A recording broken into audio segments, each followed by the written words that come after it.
Hello friends, welcome back to investor minds. दोस्तों, आज हम एक ऐसी कंपनी की बात करेंगे जो पिछले कुछ टाइम से काफ़ी चर्चा में रही और स्टॉक प्राइस मूवमेंट के हिसाब से वोलेटाइल भी। ये कंपनी निफ्टी नेक्स्ट 50 इंडेक्स का पार्ट है और मार्केट कैप के हिसाब से इंडिया की सबसे बड़ी कंपनीज में 34th नंबर पर आती है with the market cap of 1,92,000 crore. Company का नाम है अडानी पावर। इस कंपनी में मैंने लास्ट ईयर कुछ पोजीशंस बनाकर प्रॉफिट भी बुक किया था। एज ए प्रूफ अभी आपकी स्क्रीन पर इस ट्रांजैक्शन का स्क्रीनशॉट भी दिख रहा होगा। सबसे पहले कंपनी की वैल्यूएशंस पर नज़र डालें तो आज के दिन कंपनी 14.9 पर ट्रेड कर रही है, जो इंडस्ट्रियल पीई के मुकाबले तकरीबन आधा हो जाता है। करंट मार्केट प्राइस है 498 का और 52 week high and low 897 and 431 के हैं। मतलब current market price 52 week low से मात्र 10% ऊपर ट्रेड कर रहा है। ROC 32.2% और ROE 57.1% के साथ बहुत ही अच्छी फिगर्स हैं। वहीं पैग रेशो भी 0.17 का है, जिससे कंपनी का स्टॉक प्राइस इसकी करंट ग्रोथ के मुकाबले अंडर वैल्यू लग रहा है।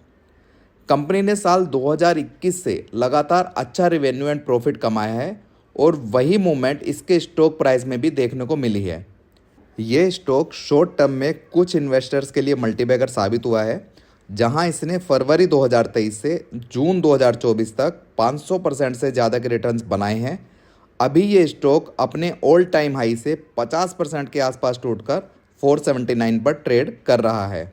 इस कंपनी का 10 ईयर मीडियन पी 15.6 का है और 5 ईयर मीडियन पी है 14.2 का, जिससे ये कंपनी फेयरली वैल्यूड नज़र आ रही है।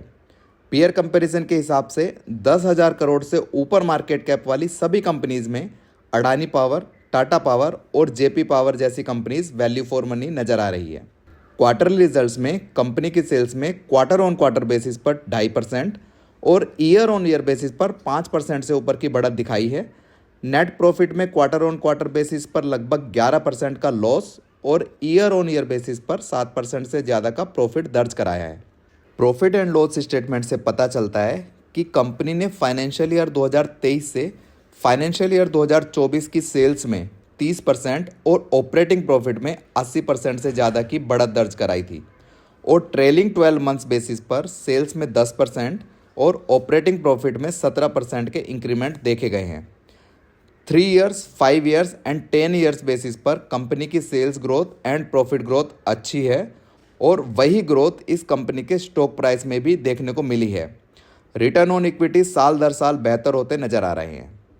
कंपनी के इतिहास में मार्च 2024 में पहली बार कंपनी के रिजर्व्स इसकी बोरोइंग से ज़्यादा दिखे हैं और एज ऑफ सितंबर 2024 रिजर्व्स और बोरोइंग्स का गैप बढ़कर 14,000 करोड़ से ज़्यादा हो चुका है, जो इस कंपनी को नियर फ्यूचर में ग्रोथ प्रोस्पेक्ट को पॉजिटिवली अफेक्ट कर सकता है। दोस्तों, क्योंकि ये सेक्टर एक कैपिटल इंटेंसिव सेक्टर है, इसलिए इस सेक्टर में लगातार कैपिटल इन्फ्यूजन भी ज़रूरी है। इसलिए इस कंपनी का CWIP यानी कैपिटल वर्क इन प्रोग्रेस भी काफ़ी बड़ा अमाउंट है, जो है 9,455 करोड़ का।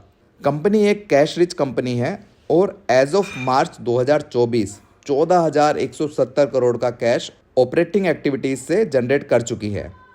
पिछले कुछ क्वार्टर से प्रमोटर्स ने कंपनी के शेयर्स को खरीदा है। FIIs एंड DIIs का पार्टिसिपेशन स्टेबल है। वहीं रिटेलर्स के पास इफेक्टिवली 6.4% की ही होल्डिंग है। दोस्तों, अभी तक आपको ये वीडियो कैसा लगा आप हमें कमेंट सेक्शन में बता सकते हैं और अगर वीडियो अच्छा लगा हो तो चैनल को सब्सक्राइब करना मत भूलिएगा। दोस्तों, इस कंपनी की कॉन कॉल पर नज़र डालें तो पता चलता है कि लास्ट क्वार्टर में अडानी पावर ने मोक्सी power, Stratatech mineral resources and Lanco जैसी कंपनीज का एक्विजिशन किया है।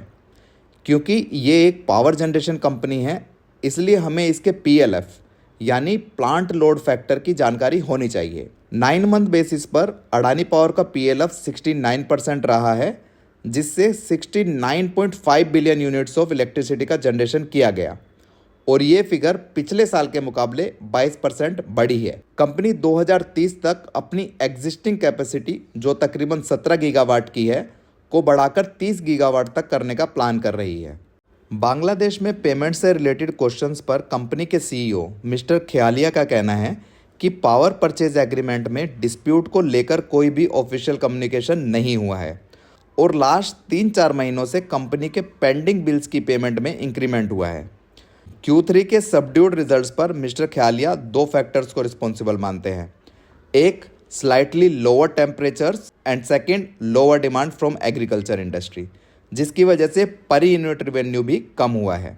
दोस्तों, क्योंकि Adani power thermal power generation की फील्ड में काम करती है और इस कंपनी के major challenges renewable power sector को मिलने वाले इंसेंटिव्स हैं, तो इसलिए जब कॉन कॉल में पूछा गया कि क्या solar power coal based power generation को ओवरटेक कर पाएगा या नहीं, तो कंपनी के सीईओ मिस्टर ख्यालिया बताते हैं कि गवर्नमेंट ऑफ इंडिया ने अलग अलग पावर स्टेशंस के लिए साल 2025 से लेकर साल 2029 तक के टारगेट सेट किए हैं, जिसमें अडानी पावर के 2 पावर स्टेशंस को अगले साल तक 40% का टारगेट अचीव करना है और कंपनी उस ओर काम भी कर रही है। नियर फ्यूचर में कंपनी की ओवरऑल प्रॉफिटेबिलिटी पर इसका कोई मेजर इम्पैक्ट नहीं पड़ेगा। चलिए इस कंपनी के चार्ट पर एक नज़र डालते हैं।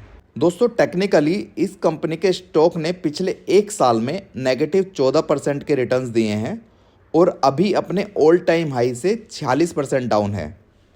पिछले 3 महीनों में स्टॉक प्राइस मूवमेंट ने slightly higher highs and slightly higher lows के बीच में ट्रेड किया है। वॉल्यूम्स में भी अच्छी लंबी ग्रीन कैंडल्स नज़र आ रही हैं। ये देखना इम्पोर्टेंट होगा कि अगर स्टॉक प्राइस मूवमेंट अपने 52 वीक लो को तोड़ता है तो डाउन ट्रेंड कुछ और टाइम के लिए कंटिन्यू रह सकता है, पर वैल्यूएशंस और भी वैल्यू फॉर मनी हो जाएगी। और अगर ये प्राइस मूवमेंट अपने रिसेंट हाइज को तोड़ता है तो एक अच्छा अपरन देखने को मिल सकता है। दोस्तों, आप बताइए आपको क्या लगता है कि इस कंपनी का फ्यूचर कैसा है और नियर फ्यूचर में स्टॉक प्राइस मूवमेंट कैसा रहेगा। आज की वीडियो में इतना ही। खुश रहे, हेल्दी रहे। Signing off.